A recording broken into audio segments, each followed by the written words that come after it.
All right, good afternoon, everybody. I'm Judge Taylor, and I'm covering the case of Billy Bennett Adams this afternoon. The state has filed a motion for pretrial detention, which my understanding is that the defense does not contest. Is that correct? We're not contesting it, no. Okay, so just so the record's clear, I will find that the defendant does pose a threat of harm to the community because of what the defendant is currently charged with. And I also find that there's no conditions of release that are reasonably sufficient to protect the community from the risk of physical harm to persons. Is there anything else I need to add? No, not right now, Your Honor. Okay.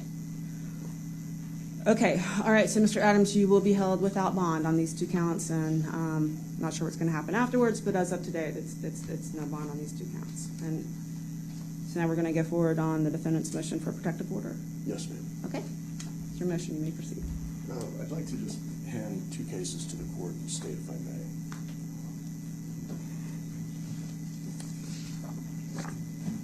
Yes. Grab my glasses real quick.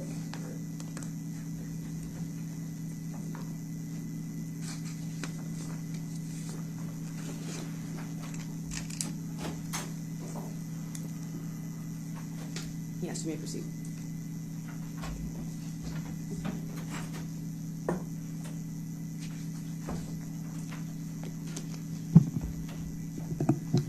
Yes. Okay. So I've been asked, Ray, please state your names for the record. Yes, ma'am. My name is Jamie Kane. I represent Billy Adams. With me also is co-counsel Rocky Brancato. If you could please, I'm sure the media would like for you to spell both of y'all's last names. Okay. Does this mic amplify? Can everybody hear me okay? Okay. Thank you. And I represent Billy Adams. His name is Jamie Kane. With me is co-counsel Rocky Brancato, and Mr. Adams is present in court today. What I've done is I provided to the court. And Kane is spelled? Oh, I'm sorry, K-A-N-E. And for the state? Teresa Hall represents the state. My spelling of the last name is H-A-L-L. Thank you. Okay. All right. Thank you, Judge. I provided to the court Florida Freedom Newspapers Incorporated versus McCrary, 497 Southern 2nd, 652, as well as Riley versus State, 557 Southern 2nd, 1365. McCrary is a first DCA case. Riley is a Florida Supreme Court case. What we're asking the court to do is, because of the unusual nature of this case and the procedural, uniqueness, we're asking the court to issue a protective order and to order that no one from the State Attorney's Office, Tampa Police Department, Hillsborough County Sheriff's Office, or the Clerk of Court issue or make any statements or provide any discovery documents or case-related documents to the press, or to make any statements about this case to third parties.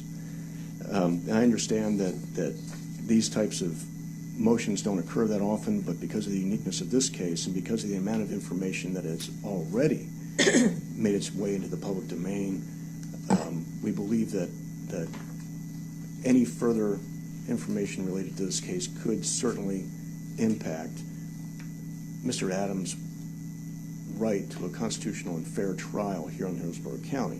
The more the information that is disseminated, the less likely that the threat of prejudice will dissipate over time, and will increase the likelihood that we won't be able to impanel a fair and impartial jury due to the influence of publicity related to this case. I can say that over the past 3 days, People magazine has picked up the story. The Daily Mail in London has picked up the story. The widespread publicity is staggering, and how quickly information has been broadcast. Florida Freedom Newspapers versus McCrary, in that case, the first DCA upheld a gag order related to correctional officers who were charged with crimes in office, so to speak. And in that case, they made it a point to say that they're not trying to restrict public access to the courtroom, just information that is being shared with the public.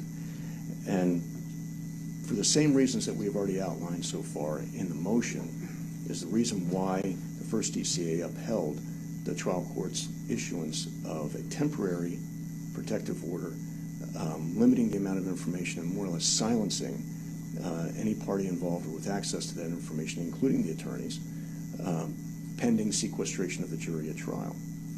And what Riley versus State stands for is essentially what happens when that doesn't happen. When the public has access to, say, information that was ultimately suppressed. Like in Riley, the juror, the prospective juror, who was not stricken for cause, was made aware through press documents that a suppression or a confession had occurred, that the defendant, Riley, had confessed. That confession was ultimately excluded, but the impact on the juror was such that when he was not stricken for cause and all peremptories had been exhausted, the Supreme Court said in a death penalty case, no, that juror should have been stricken for cause. And what we have here is an example of what happens when information about a case is allowed to flow freely before an individual is tried fairly.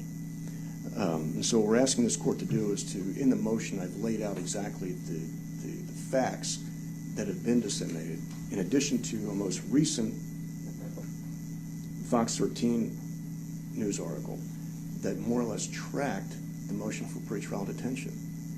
Every fact alleged, whether speculative or whether supposition or opinion, was published by Fox 13 as recently as February 9th, following the filing of the motion for pretrial detention. So, which also includes potentially information that may get suppressed in this case.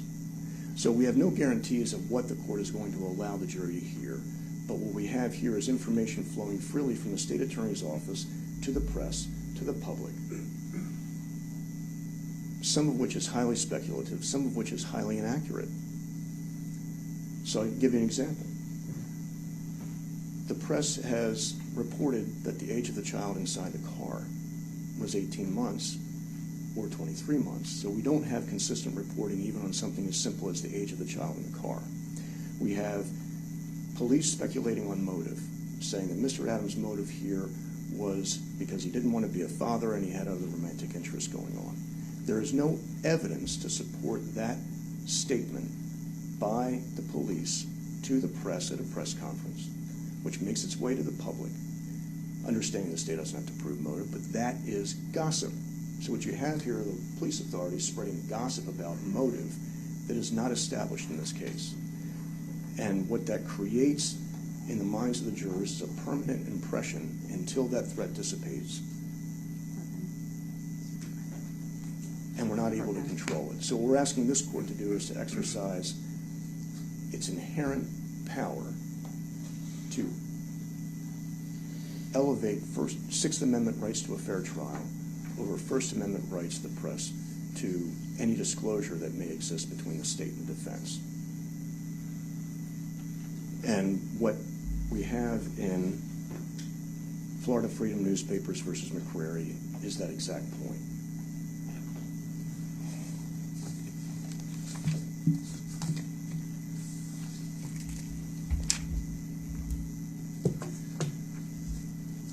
Where the first DCA determined that anything short of a protective order silencing the parties, none of these measures would be sufficient to overcome the volume of information subject to dissemination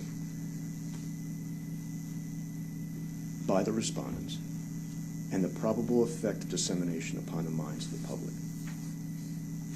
And what happens is every time, let's say the court denies our motion, every time we have the state of Florida disclosing something to defense under the Freedom of Information Act under Chapter 119, if we engage in discovery and the state discloses something to the defense, the press has a right under Chapter 119 to get that information and do whatever they want with it. That's the First Amendment right they have. If that happens, and we're trying to get a jury, let's say we don't waive speedy trial.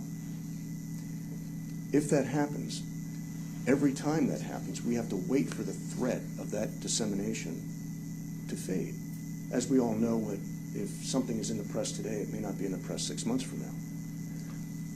But if that is constantly turning over back and forth with information, and the press is constantly sending this information out, keeping up with the progress of the case, we file a motion to suppress. The press gets a hold of it. We file a motion in limine. We take a deposition, and we move based on the contents of that deposition for some relief by the court. The facts of the case are constantly being refreshed in the minds of the public, and we may have to ask for a continuance to wait for that to go away. And they talk about that. A continuance at each dissemination, hoping to dissipate the threat of the prejudice so as not to adversely affect his right to a fair trial. Because of the unusual nature of this case, because of the swiftness with which he was arrested following an acquittal on double homicide, people have taken a great interest in this case.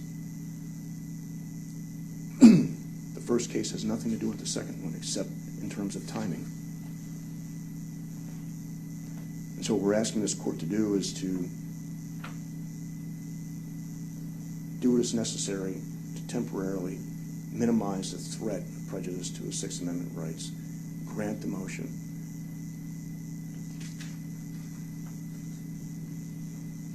and order that each party, whether the clerk's office, state attorney's office, Hillsborough County Sheriff's Office, Tampa Police Department, make no statements to third parties, the press, and to order the clerk not to disseminate or publish any information exchanged between the state and the defense.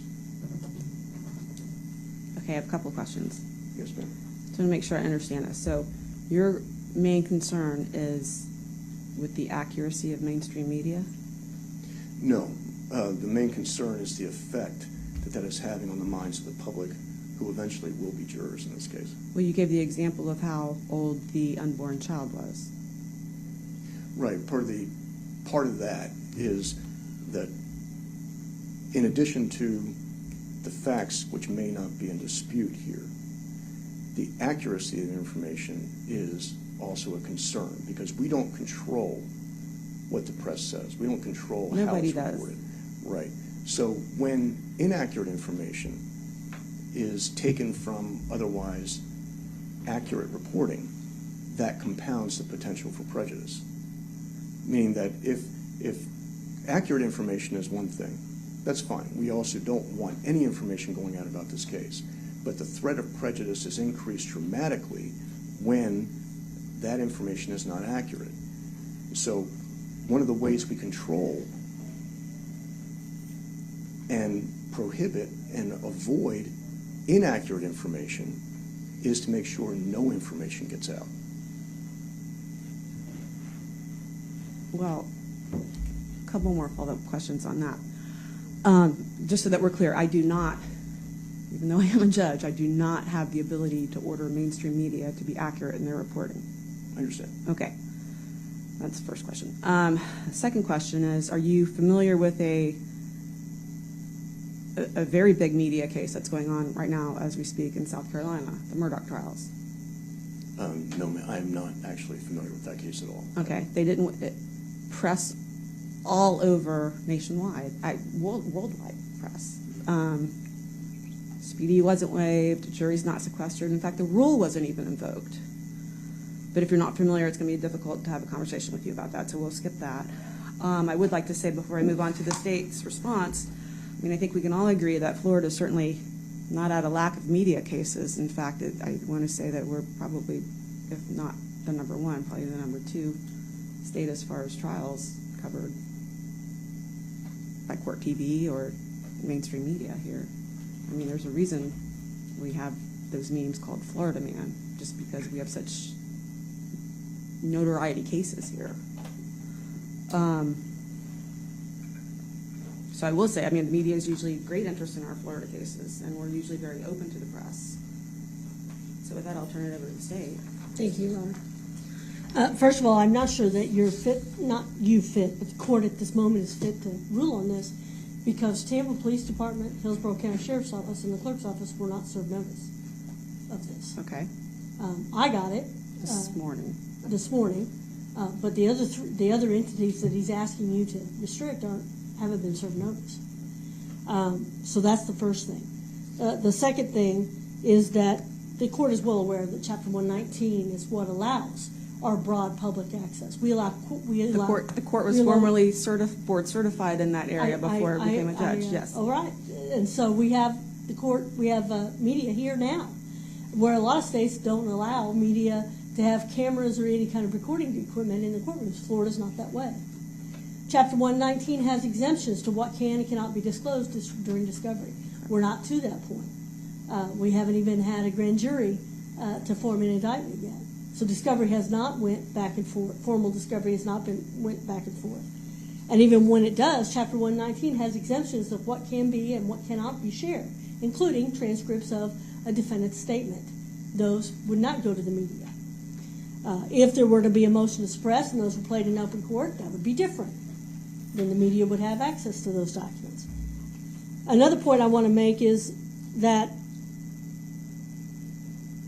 the comments made by State Attorney Lopez in a very brief 3-sentence press conference did not violate any ethical obligations, did not violate any rights to a fair trial for the defendant. Ms. Lopez, Honorable Ms. Lopez, did say that we respect the verdict of the jury in the prior case and that we disagreed with it. Otherwise, we would never have prosecuted the case to begin with. If we agreed with the jury, we wouldn't have prosecuted the case to begin with. There is not one single case that we could find that states the state attorney in Florida can't say that. That they can say that they respect the jury's verdict, we may not agree with it. When we go forward with the prosecution on any case and there's a not guilty, we likely don't agree with that verdict, otherwise we wouldn't have prosecuted to begin with.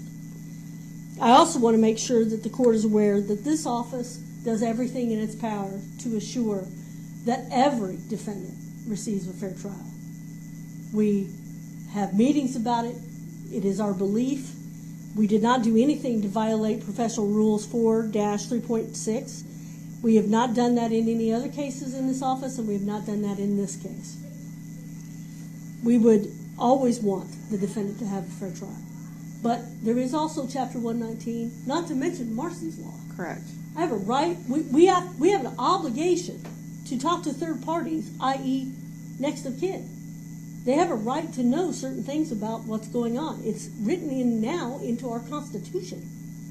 And so if you were to prohibit third-party conversations, then you would also be violating Marcy's Law. Not to mention, we believe you would be violating Chapter 119. We will follow whatever rules this court imposes. We will follow Chapter 119. We will follow the rules of professional responsibility 4-3.6 in this case, as well as every other case we prosecute. But we don't believe that all of the parties have been properly served. And even if you find that you want to go forward, we don't believe that this motion should be granted for the reasons I've cited. All right, defense? Yes, I believe what Ms. Hall said is that by granting the motion, you would be in violation of Chapter 119. I would just draw the court's attention to... I'm not sure that's, I think it was more that Chapter 119 does govern a certain chunk of this case, which everybody's bound by. And also, one thing I did want to mention is, in reference to the older case, the case that he was acquitted on, 20 CF 13495, that case was closed. It's completely open to public records. And this would not be the courtroom to hear that. If they wanted to not allow some of that to go out, this would not be, Division O would not be the court. It would be the court that it was in, either trial Division 2 or Division B. Correct. I don't believe I've made any reference. I'm not asking that the court seal or issue any sort of order related to the earlier case.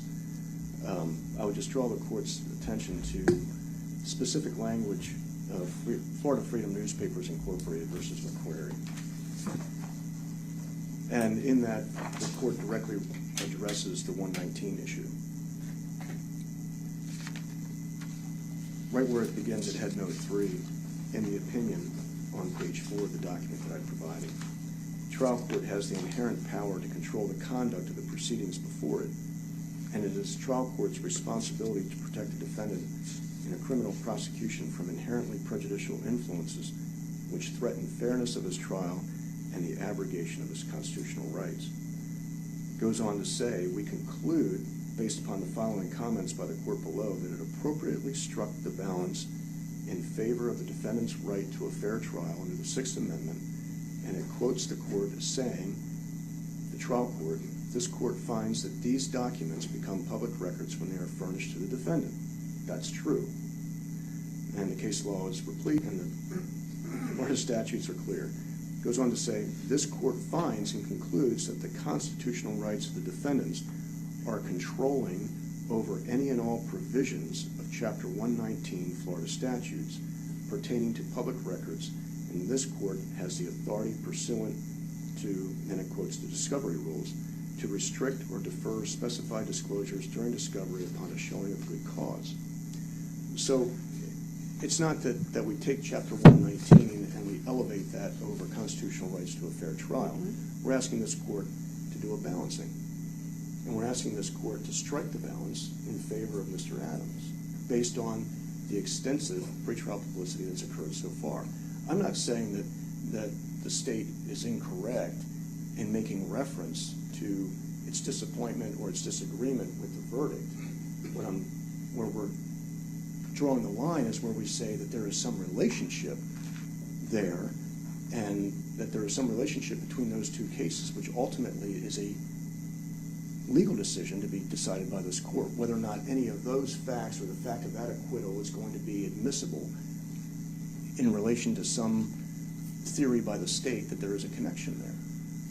So we're just simply saying that that's part of the pretrial publicity, is drawing attention to his acquittal 3 days before this death, and that there is some relationship in that acquittal or some relationship in that case to this one. So whether or not those things are going to be presented to a jury is for another court to decide. But in the meantime, making that relationship public creates greater attention on the case. What and it makes it relationship more public? difficult. Ma'am? The relationship between the first case and the second case? Yes, ma'am. All right. It's what perpetuates the story as somehow newsworthy. The timing, and then creates a permanent impression on the jury that is a lot more difficult to dissipate or get rid of before a jury's impaneled. Like I said, we don't know if this case is going to take 2 years. We don't know if it's going to take 6 months. We have no idea at this point. But we also, at this point, know that the continued media attention is threatening Mr. Adams' right to a fair trial and is subordinate to Chapter 119 and is subordinate to Marcy's Law. Marcy's Law is not superior to the Sixth Amendment right to a fair trial. And if the court needs to strike that balance, we'd ask the court to strike the balance in favor of Mr. Adams. How would you suggest the court strike a balance between the defendant's rights and freedom of the press? That, according to Florida Freedom Newspapers Incorporated versus McCrary, in that particular case, similar to this one, Mr. Adams' rights are superior to the right to know. Superior to what? The press's Florida right to know. Statute Chapter 119? Absolutely. That's what I'm asking. Constitutional right of the press versus your client's constitutional rights. Who wins? In this particular case, similar to Florida Freedom Newspapers versus McCrary, Mr. Adams wins. Because? Because there is right now, the court can recognize the inherent threat to his The court hasn't recognized anything yet, just so the record's clear. But the court could, if it Yes. wanted to, find that Mr. Adams' constitutional rights are more important than the freedom of the press? Absolutely, without question. Because? Because the press is not the one facing loss of liberty. The press is not the one facing a potential death sentence. The press is not the one with the constitutional rights to a fair trial. The public does not have a right to know something that is superior to his right to seat a fair and impartial jury. That balance wins every time in favor of the defendant. I would say that there's some media lawyers out there that represent the press on a daily basis that might disagree with you on that, but okay, I understand where you're coming from. I'm still a little unclear. So Your concern is down the road with picking a jury, whether we will get a fair and impartial jury based on the media coverage. Based on continuing media coverage. If it is allowed to continue, that will pose a serious and imminent threat to the administration of justice. Absolutely. State? Your Honor, we believe that all kinds of cases in Florida have media coverage from the beginning throughout for different developments, all the way to the end. And I don't believe that that has affected a fair trial. There are other avenues if, as we go forward, that the defense believes that the defendant won't get a fair trial. There's changes of venue. There's bringing in a sequestering jury once it's picked. There's bringing in jurors from another jurisdiction. There's other remedies. But to do this now, to tell the press they can't talk, I don't know that we can. I think it's premature. Well, and let's assume that I granted the motion and stopped your side from talking. I have no control over the random YouTuber, the TikTok person, the family, somebody over in the BBC. I mean, I don't have any control over this. I mean, it just kind of is what it is. Okay, so anything else you'd like to say before I vote? Yes, just to clarify, I'd like to thank Mr. Brancato for bringing this to my attention. But, there's an exemption under Chapter 119, and it states under Chapter 119.071, subparagraph 2, subparagraph E, any information revealing the substance of a confession of a person arrested is exempt from Chapter 119.07 and Section 24A of the state constitution until such time as the criminal case is finally determined by adjudication, dismissal, or other disposition. All right. So right now, as it stands, Tampa Police Department has already released the substance of the confession, and that has been published at length through the contents of the state's motion for pretrial detention. So it goes from Tampa Police Department revealing the substance of the confession to the state attorney's office, and then the state attorney and Tampa Police Department also discussing in a press conference the substance of the confession, and then the state attorney's office filing the motion for pretrial detention, which has gotten hold of by Fox 13, and then tracked almost by paragraph to the public. Now suppose, just as we had in Riley, that confession is suppressed. And we file a motion to suppress the confession. And that because this court has denied our request for a protective order, that motion is then distributed at, or just printed out on the clerk's website by the press, and then they decide to print out and provide a copy of my motion to suppress confession, which, if granted, has already polluted the entire jury pool through public dissemination. That's how damaging this can be. And we don't know whether or not any statement made by Mr. Adams is going to be lawfully admitted into evidence. We don't know that yet. It's just way too early to know. So the only way we can protect the integrity of any suppression or exclusion or motion on our part, and the administration of justice through a fair and impartial voir dire, we're asking this court to grant the motion. Okay, back to your Chapter 119 for a moment. If you do feel like Tampa Police Department or any other agency has violated Chapter 119, you can file an action against them, and I believe attorney fees are included, so something to think about going forward, just FYI. Right, State? Your Honor, the only thing I would have to say is I just want to make sure it's on the record. I don't represent Tampa Police Department. I don't represent the Hillsborough County Clerk. We filed our petition.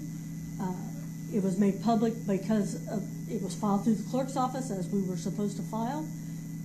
Tampa Police Department, I don't control them. I don't represent them, and they're not here. They don't even have representation. So I don't believe that you can remedy against them when they don't have a right. They haven't had a right to respond. No, I understand your point, but Yeah. but anything else before I will? No, nothing else from the state. Anything else from the defense? No, ma'am. Okay, so I am going to deny the motion at this point, but it's going to be without prejudice. In case something else comes to light, then you need to rebring it. So that's why I'm going to do it without prejudice, just in case another judge may see it differently going forward. And that said, I'd like to caution all parties in this case to please be aware of Chapter 119 and Marcy's Law and abide accordingly. Yes, Your Honor. And I guess with that, we'll be in recess. All right, thank you.